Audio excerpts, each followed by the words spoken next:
All right, we are on day 2 of the Manifesting Your Dream Life Workshop Challenge.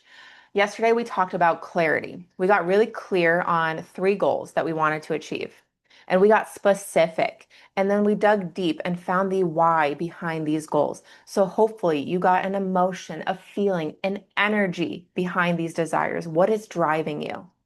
Again, very crucial steps, so please don't continue until you have done this.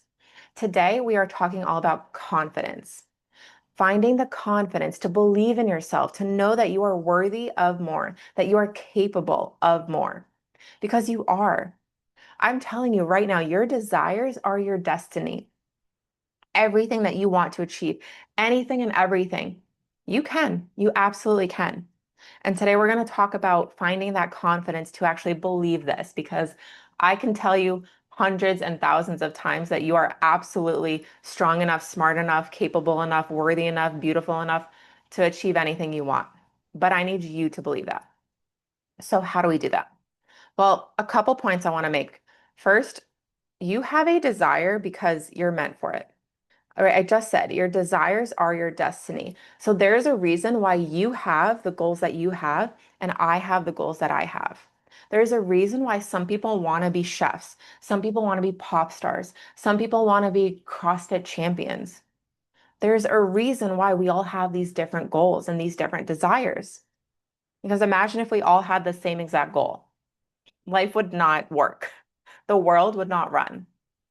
So just knowing that should it give you some energy of, okay, we all are meant for something different. So your desires are your destiny. I'm going to repeat this several times. Next thing that I want you to remember is that we are all beginners at some point. We are all novices whenever we are doing something new, learning something new. You don't come into something, a new hobby, a new sport, a new job, a new skill with the confidence of already having done it for years, right? You don't just come out of the womb being confident in everything and anything.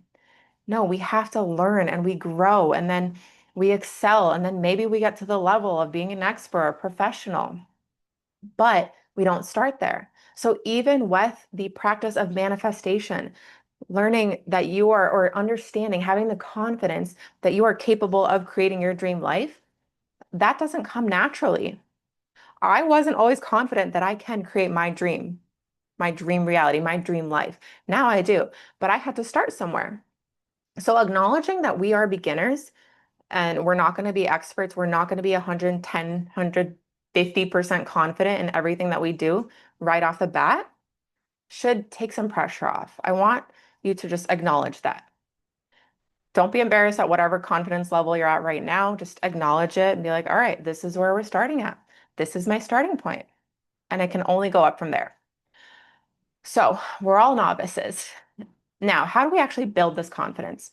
I need you to reflect on the last 10, 20, 30 years, your life, and write down every single thing that you are proud of, that you are successful at, that you've achieved. Because we overlook this. Again, these steps are so simple, they are almost too simple that we don't know how to actually do it. Right? So we need to celebrate ourselves. I want you to make a list of everything that you've done. Let me give you a couple of examples because there are a lot of things that you probably brushed off and are going to continue brushing off, but you got to be proud of it. Things like going to college. That was so scary. Moving out of your parents' house, moving into an apartment with people you don't know, terrifying. And I know that we all do this. So many of us do this. That doesn't invalidate the success or the challenge behind it. It's still terrifying, and you did it. I actually even transferred colleges. That was terrifying, making that tough decision to switch schools and do that all over again. No, I'm so proud of myself though for making that decision. Maybe learning a new hobby, learning a sport. Maybe you did a sport and then you actually did that same sport in college. Maybe you got a scholarship. Maybe you broke a record. Be proud of yourself for that. So many people do that. Yeah, but not everybody. And you still need to be proud of that and brag about it. Okay, not all day, every day. I'm just saying right now, for this purpose of this exercise, I need you to brag like crazy about everything that you've done.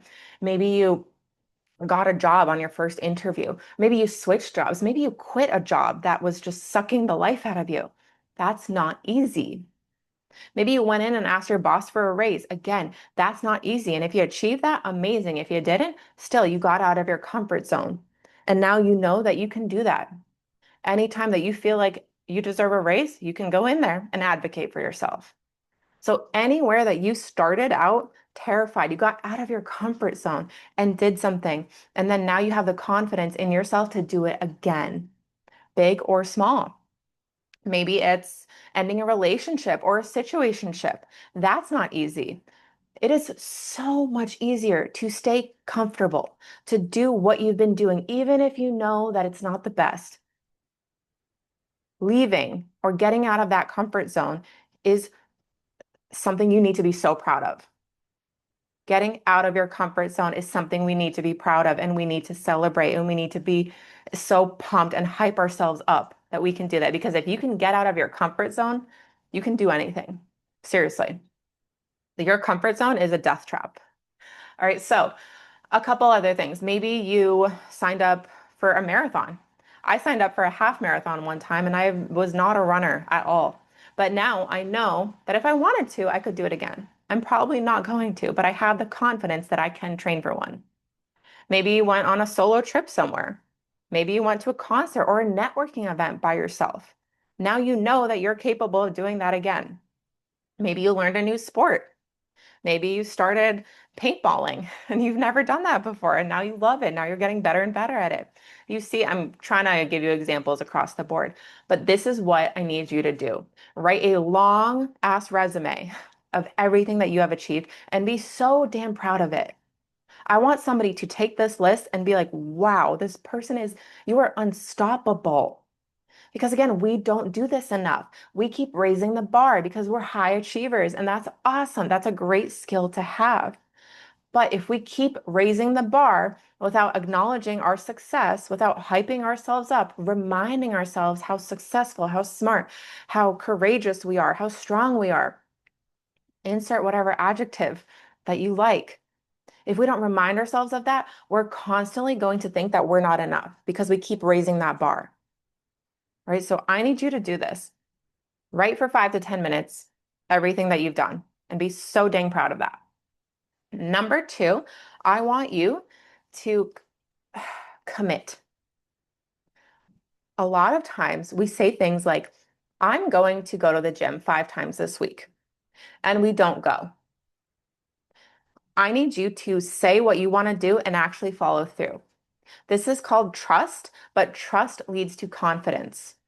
If you can't even follow through with putting the dishes away when you say you're going to do that, how on earth do you think you're going to make millions of dollars if you can't do something so simple? Right? You're training your mind to think that anytime you say something, you're not going to do it. We need to rewire that. We need to start saying things and following through.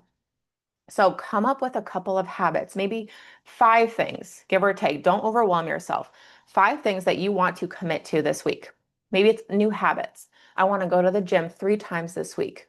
I want to not look at my phone an hour before bed. I want to read before bed. I want to wake up at 5 a.m. every day.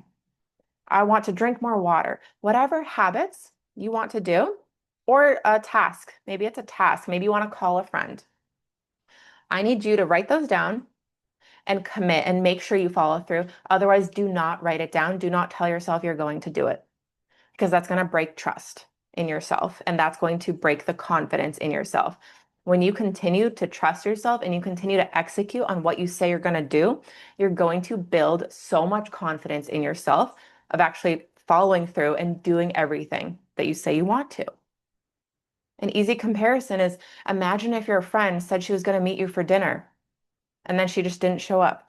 You would lose trust in your friend and you would lose confidence in your friend of being there when you need them. Okay, very simple example, but that's how I want you to view this. All right, so we have a list that we're doing, our long, long life resume, and I want you to brag like crazy about yourself, remind yourself who you are, and then I want you to come up with 5 or so habits, 5 or so things that you're going to commit to and follow through this week. All right. And I'll see you on day 3.